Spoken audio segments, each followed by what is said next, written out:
Good day, everyone. I am your reporter, and today I will discuss the process of RNA translation.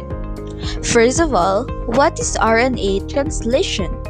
RNA translation is the process where the genetic information carried by messenger RNA or mRNA used to produce a protein.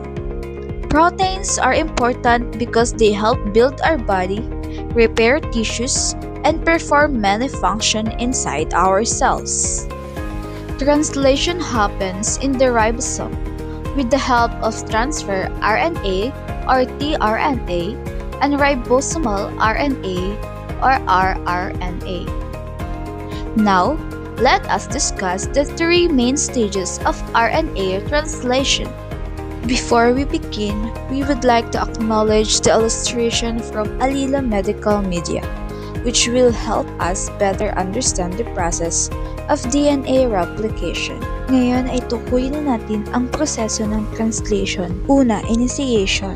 Ang maliit na bahagi ng ribosome or small ribosomal subunit ay dumidikit sa espesyal na tRNA na may dalang unang amino acid na tinatawag na methionine.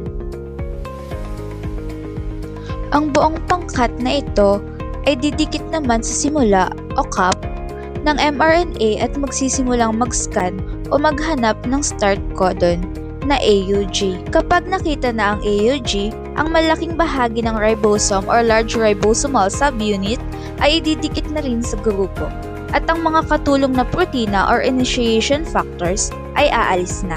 May tatlong importanteng site sa loob ng ribosome para sa mga tRNA. A site or entry site. Dito pumapasok ang mga bagong tRNA na may dalang bagong amino acid. P-site or peptidyl site. Dito nakapwesto ang tRNA na may hawak na lumalaking kadena ng mga amino acid or polypeptide chain. Sa E-site naman or tinatawag na exit site. Dito lumalabas ang mga tRNA na walang laman matapos nilang maihatid ang kanilang mga amino acid. During elongation, isang bagong tRNA naman ang papasok sa A-site, dala ang kanyang amino acid. Kukunin nito ang anticodon para i-match sa mRNA code. Kapag mali, papalitan ito. Pero kapag tama, tuloy-tuloy lang ito.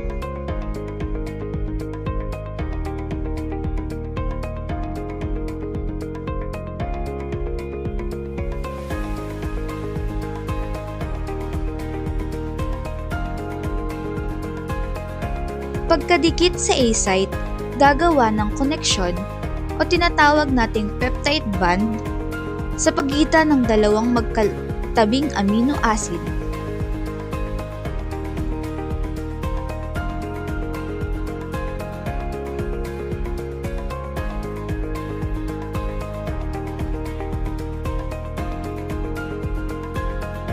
Ang lumang tRNA sa P-site ay mawawalan ng amino acid at ililipat sa E-site para lumabas.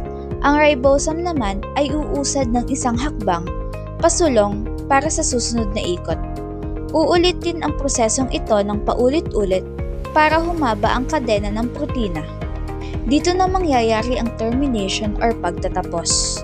Hihinto ang proseso dahil walang tRNA na tutugma sa stop codon na ito.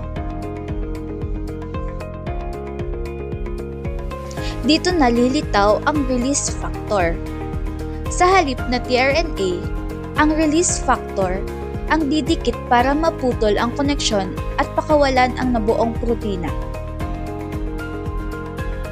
Dito, maghihiwalay na ang mga bahagi ng ribosome. Handa na para sa susunod na ikot ng translation. At ito ang proseso ng pagbuo ng DNA replication. To summarize, RNA translation has three stages. Ito ang initiation, elongation, at termination. Sa initiation, the ribosome binds to mRNA, finds the start codon, AUG, and the first tRNA carrying methionine attaches.